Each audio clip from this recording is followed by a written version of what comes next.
Талант ул үз-үзеңә, үз көчеңә ышану дигән сүз. Совет язучысы Максим Горький шулай дип әйткән. Нәкъ аның язмышына Казанда яшәү вакыты йогынты ясый. Исәнмесез, сезнең белән Белем дөньясы һәм мин тапшыруны алып баручысы Айгөл Имамова. Бүген без талантлы балалар турында сөйләшербез. Алдагы минутларда Татарстанның алтыннары бердәм дәүләт имтиханнарында 200 баллны ничек җыярга? Бергә уку күңелле ул. Россия төбәкләреннән килгән татар балалары тел сменасында ничек ял иттеләр? Театр һәм музыка бала чактан ук нинди Казан балалары театр сәнгатен үзләштерә һәм яшь ярымда ничек пианист булырга?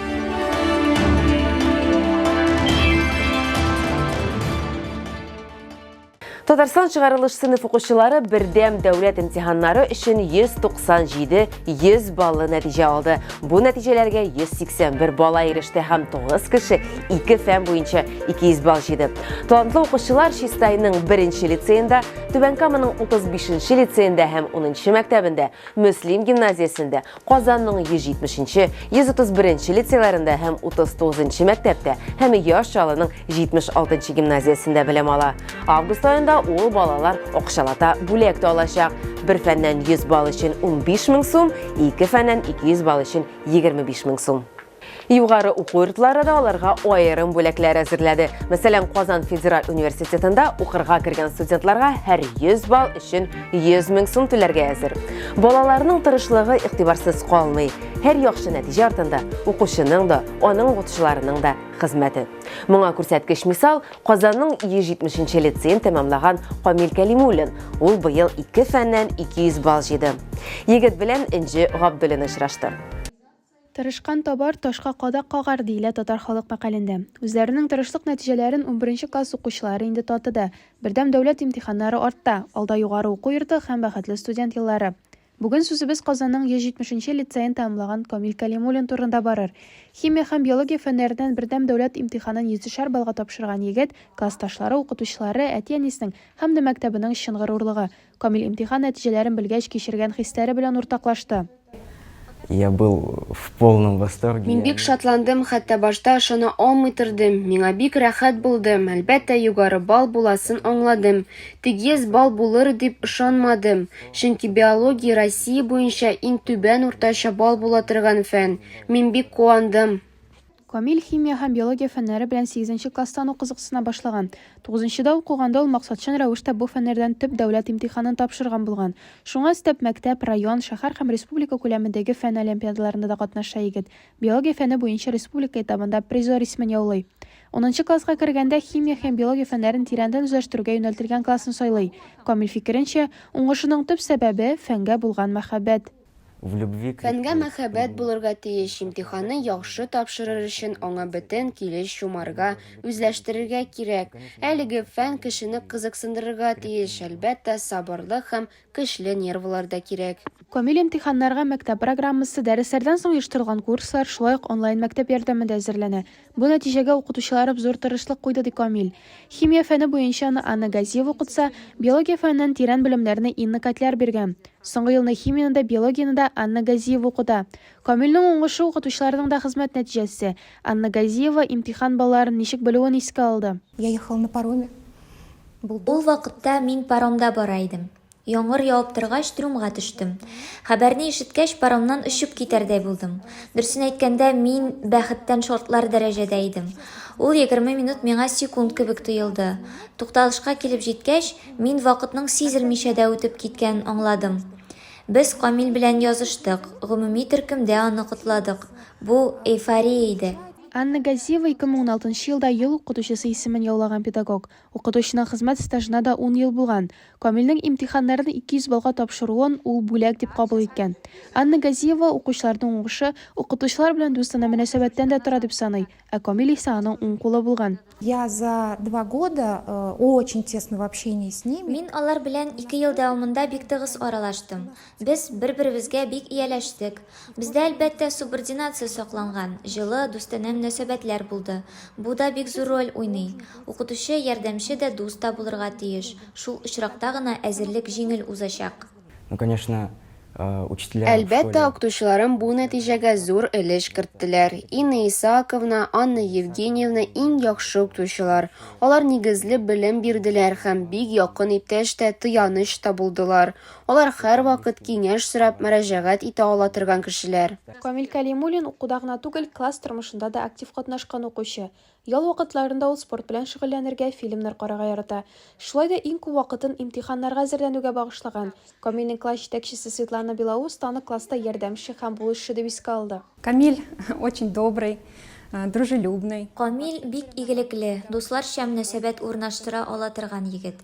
Ул барлык ярышларда, конкурс, конференцияләрдә катнашты. Класста минем ярдәмчем булды. 10-11 класста безнең 2 генә малай, калганнары кызлар булганлыктан, Камил минем дә уң кулым иде. Класстагы барлык чараларда катнашты, роликларда төште, кул эшләре, газеталарда ясады. Честно вам признаюсь, ни одной слабой стороны, это не лукавство. Дөресен әйтәм, егетнең бер нинди килмәгән ягында күрмәдем. Бу арттыру түгел, ихластан әйтәм. Безнең хәтта үзебезнең арада батыл булды. Без Камилнең дөрес җавапларын һәм ялгышуларын санап бардык. 11 класс азагында дөрес җаваплар саны 1000-нән артык булса, дөрес булмаганнары 2 иде. Егетнең чыннан да көчсез яклары юк. Бу кешенең үз эчендә ныклы терәге һәм ныклы максаты барлыгын күрсәтә. Һәм әлбәттә табигый сәләт. Бу чыннан да табигый сәләт. 170-нче лицейда химия һәм биология юнәлеше буенча махсуслаштырылган класс үткән уку елында гына ачылган. Узган ел химия фәненнән бер генә укучы бердә дәүләт имтиханын тапшырса, быел алар саны 8-гә арткан. Барлык фәннәрдән дә өстәмә дәресләр, курслар үткәрелгән. Укытучылар быелгы чыгарылышны иң яхшысы дип саный. Результаты в этом году достаточно высокие. Быел химия, җәмгыять белеме, тарих, рус теле буенча имтихан нәтиҗәләре аеруча югары. Безнең укучылар 90-нан югары баллар җыйдылар. 95, 98, 93 балл алучылар да бар. Без бу чыгарылышны иң яхшысы дип саныйбыз. Когда я встречала ребят на СППЕ, я пришла к ним. Мин балаларны имтихан бирү пунктыннан каршы алдым. Пункт янына килеп, урамда көтеп тордым. Аларның берсе дә чыгып, минем бер нәрсә дә килеп чыкмады димәде.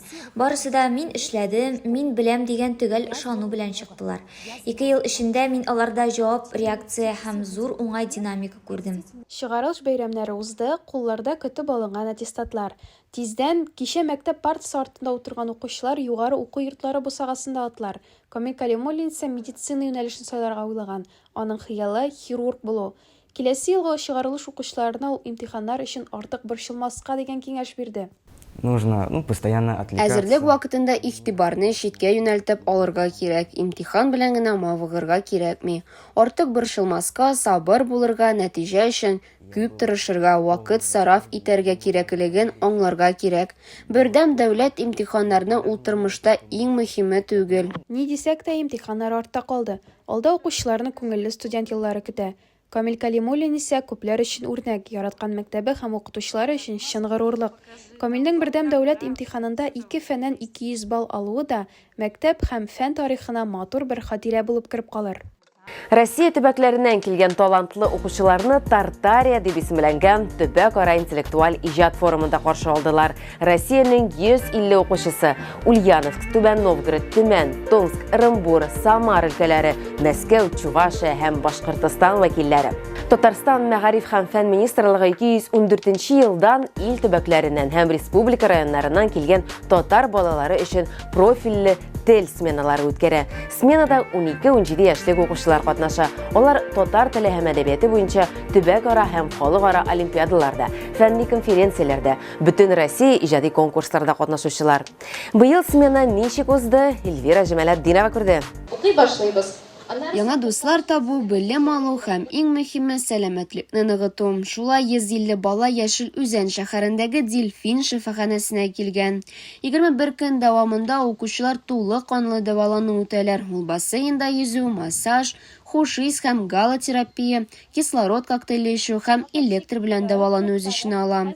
Мондый график аппетит тудыра. Шуңа күрә лагерьда 6 тапкыр ашау каралган. Үткәрергә булдык. Шуңа күрә менә балалар белем алу гына түгел, иҗат белән генә шөгыльләнмиләр. Шулай ук безнең педиатрлар консультациясеннән соң тоз бүлмәсендә тозлы һава сулап 25 метрлык бассейнда коеналар. аромарелакс терапияны алалар, ЛФКда шөгыльләнәләр, кислородлы коктейль ашыйлар. Шулай ук массаж һәрбер балага ясала һәм башка күп сәламәтләндерү процедураларын узалар. Беркемдә уку процессын юкка чыгармыйм. Башта берничә төркемнәр дәваланалар, башкалар дәресләрдә. Аннары алар алмашыналар, ләкин балалар мәктәп фәннәрен өйрәнмиләр. Смена кысаларында алар татар халкының милли традицияләре белән танышалар һәм туган телгә ярдәм итү өчен социаль проектлар эшләү күнекмәләренә ия булалар. Шуңа күрә лагерь Тартария дип атала. Минемчә, бу бирдәге смена телне үстерүдә уникальлыгы белән аерылып тора, чөнки без монда җиңел тел мөхите булдырабыз. Без монда ниндидер таләпләр куймыйбыз. Безнең балалар үз теләге белән аралашалар. Һәм нәрсәсе игътибарны җәлеп итә, монда телне төрле дәрәҗәдә белгән балалар, камил дәрәҗәдә белгән, кемдер бәлкем ниндидер сүзләрне белмәү сәбәпле аралашудан оялган балалар бар. Әмма инде менә шушы 3 атна дәвамында 21 көн эчендә балалар бер-берсенә тартыла башлыйлар. Камилә бию һәм вокал белән шөгыльләнә, шуңа күрә җәйге лагерьне сайлаганда ул бары тик иҗади сменаларны гына карый. Тартария турында беренче тапкыр ул узган елны ишеткән иде. Камилә бу сменада яраткан хоббисы белән генә шөгыльләнми. Шулай ук ул үзенең сәламәтлеген дә яхшырта. Миңа монда бик ошый, миңа монда бик кызык. Беренчедән, без төрле процедураларга йөрибез. Шулай ук безнең яныбызга күп төрле шәхесләр, җырчылар, биючеләр киләләр. Мәсәлән, Гүзәл Уразова, Ялкын журналы килгән иде һәм башкалар. Дилә лагерьгә Орынбур өлкәсеннән килгән. Татар телен ул туган тел дип саный, ләкин бу телдә сөйләшү аңа авыр. Аның сүзләренчә, нәкъ менә Тартария тел киртәсен җиңәргә ярдәм итәчәк, чөнки биредә барлык дәресләр һәм күңел ачу чаралары бары тик татар телендә генә бара. Мин моның турында мәктәптә белдем. Миңа укытучы әйтте. Тартариядән тыш бу җайда Татарстан Мәгариф һәм фән министрлыгы 1000-нән артык катнашучы өчен балалар сәламәтләндерү лагерьләре оештыра. Аларның күпчелеге татар теле буенча сөйләм практикасына юнәлдереләчәк. Яшь ярымда пианинода уйный. Мондый искиткеч бала Россиядә яши. Казан балалары театр сәнгатен бакчада үзләштерә алачак. Бу турыда минем хезмәттәшем Нияз Рахман сөйләр. Балачак һәм мәгариф дөньясыннан иң уникаль яңалыклар аның кызыклы тәнәфес рубрикасында. Сәлам дуслар, җәйнең 2 айы артта калды, димәк мәктәпкә барырга да күп калмый. Шуңа күрә каникулларның рәхәтен күреп калыгыз. Бу кызыклы тәнәфес сәхифәсе һәм без башлыйбыз. Без җәй айларында белем йортларында ремонт эшләренең даими рәвештә күрсәтеп барабыз. Чөнки әлеге эшне әти-әниләр, балалар, мөгаллимнәр бар яклап күзәтә. Чираттагы объект Казанның 163-нче балалар бакчасы. Ул әкият иле дип атала. Быел 150 бала кабул итәргә җыйналар. Монда татар телендә театр сәнгатенә өйрәнәчәкләр. Булачак йолдыз сүз 1 яшь һәм 9 айлык Гавриил хакында. Ул кичкенәдән фортепиано белән мавыга икән. Аның музыка белән кызыксынуын әнисе социаль челтәрләргә кертә башлый. Малайчаннан да зур талант. Аның кичкенә генә бармаклары бик оста клавишларга баса. Әти-әнисе алга китә шактый ди. Хәзер уйнауның күпләрне шаккаттыра. Сез дә карап китегез.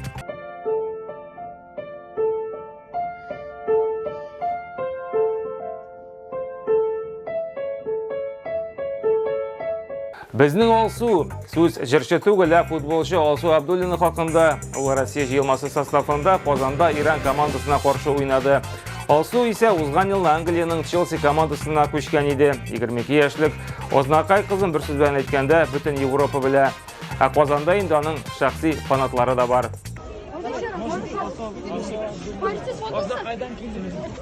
Бу атнага менә шулар иде. Очрашырбыз. Сәламәт булыгыз. Безнең программаны немец романчысы Томас Манн сүзләре белән тамамлыйк. Талант ул үз ясмышыбызны табу сәләте. Һәр бала, һәр сәләтле кеше безнең илдә кайсы юнәлештә дә үз талантларын үстерә ала дип ышанабыз. Бары тик тырышлык, иман кирәк. Исән сау булыгыз.